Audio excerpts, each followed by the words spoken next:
정말 행복하고 즐거운 여행이었던 것 같습니다. 파이널 판타지 7 리버스 드디어 엔딩 봤는데요. 솔직히 그랑블루 판타지, 철권, 유니콘 오버로드, 파판 리버스 거의 비슷한 시기에 출시하고 이 모든 게임을 3월 22일까지 끝내야지만 드래곤즈 도그마에 딱 올인할 수 있기 때문에 시간에 쫓겨가면서 게임을 좀 빡세게 했는데요. 만약 제가 유튜버가 아니었다면 좀 더 느긋이 플레이를 하면서 이것저것 더 탐험해봤다면 더욱더 재밌게 즐겼을 것 같습니다. 메타 점수 93점이던데 엔딩까지 다 해본 입장에서 조금 야박한 게 아닌가 싶네요. 제 기준으로는 95에서 6점 정도 주고 싶습니다. 일단 1회차 노멀 난이도 기준으로 메인 위주로 플레이하긴 했지만 중간중간 서브 퀘스트도 적당히 섞어가면서 플레이해서 엔딩까지 55시간 걸렸습니다. 정말 빠르게 달리신다면 45에서 50시간, 느긋하게 즐길 거 다 탐험하시면서 하신다면 8에서 90시간 정도까진 나올 것 같은 분량이었습니다. 체험판 플레이한 것까지 적응해야 되니까 한 57시간 정도라고 보면 될 것 같습니다. 그리고 총 14개의 챕터로 되어 있고요. 챕터당 대략 4시간 정도라고 보시면 되겠네요. 정말 게임을 라이트하게 즐기시는 분들이라면 일주일에 한 개 챕터씩 즐기기에 딱 좋을 것 같다고 생각했습니다. 저에게는 심오한 스토리와 오픈월드의 탐험, 그리고 엄청나게 다양한 놀거리와 볼거리, 지역마다의 특징 등등 살면서 해본 정통 JRPG 중에서 가장 최고라고 생각될 정도였는데요. 보통 메인 위주의 플레이 타임이 50시간가량 나오는 게임들을 해보면 아무리 재밌다고 한들 어느 정도 진행이 반복적인 패턴입니다. 하지만 이 게임은 개발자들이 무슨 장인의 영혼을 갈아 넣은 것 마냥 14개의 모든 챕터가 소중한 수준입니다. 매 챕터마다 지겹기는커녕 아주 새롭고 이번엔 어떤 내용과 컨셉이 기다리고 있을까 이런 생각들이 들어요. 제가 저번 초반 리뷰에서도 말씀드렸듯이 저는 리버스의 이 밝은 분위기보다 전작의 미드가르 슬랑가의 특유의 암울하고 어두운 분위기를 훨씬 좋아합니다만 게임 자체가 리버스가 진짜 넘사벽입니다. 심지어 이런 풀타임이 긴 RPG류는 초반에 힘을 빡 주고 뒤로 갈수록 좀 무난해지거나 지루해지는 경우도 있고 후반부까지 초반의 재미를 유지해 나가기만 해도 각 게임이라고 말할 수 있는데 리버스는 아닙니다. 제일 초반이 오히려 재미없는 파트고 뒤로 가면 갈수록 훨씬 재밌고 후반부를 가장 재밌게 했어요. 정말 다음작이 너무나도 기다려집니다. 그리고 또 하나의 장점이자 매력은 등장 캐릭터들인데요. 일단 주인공 클라우드를 보면 볼수록 잘생기기만 하면 머리 스타일은 멋대로 하고 다녀도 되고 개싸가지 없어도 되는구나 싶어서 엄청 약오르고 좋았습니다. 그리고 티파는 전형적인 RPG의 여주인공 성격이라 꼭 필요한 타입의 주인공이라 생각했고요. 에어리스는 너무 귀엽고 성격이 낭창한데 매력적이에요. 낭창하다라는 뜻이 사투리라던데 어떻게 설명드려야 될지 잘 모르겠네요. 바레트와 유피의 케미도 너무나 재밌었습니다. 특히 잼민이 유피가 까불까불거리는 건 너무나도 귀엽더라고요. 개그맨 지망생인 레드 서티도 미래가 밝아 보였으며 캐트씨는 보면 볼수록 귀여웠습니다. 그리고 빌런들도 모두들 매력적이었고요. 또한 메인 스토리 할 때마다 새롭다고 말씀드렸는데 이 7명의 주인공들로 중간중간 조금씩 조작해야 되는 구간들이 있는데 그런 부분들마저도 가끔 저처럼 RPG 할 때 다른 캐릭 배우기 귀찮아서 한 캐릭만 쭉 미시는 분들 계실 텐데 그런 사람들도 불호가 없도록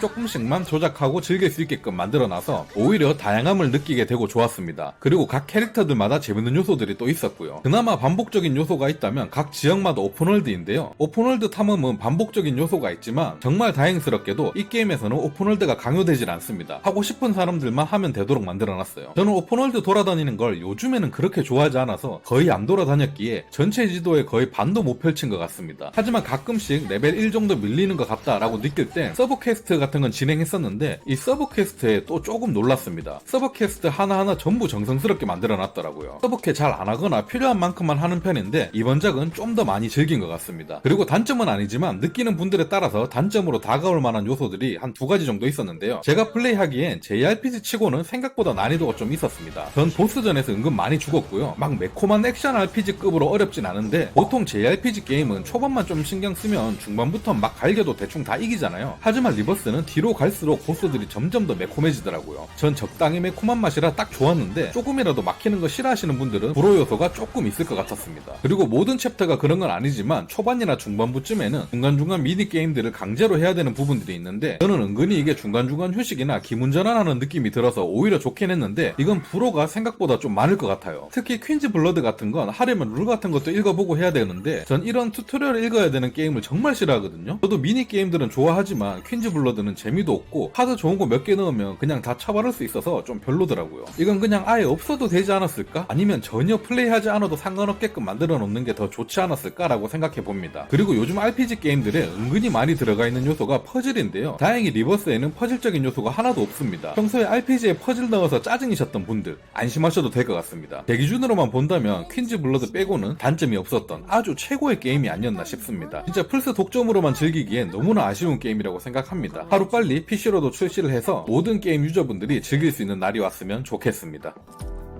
이거?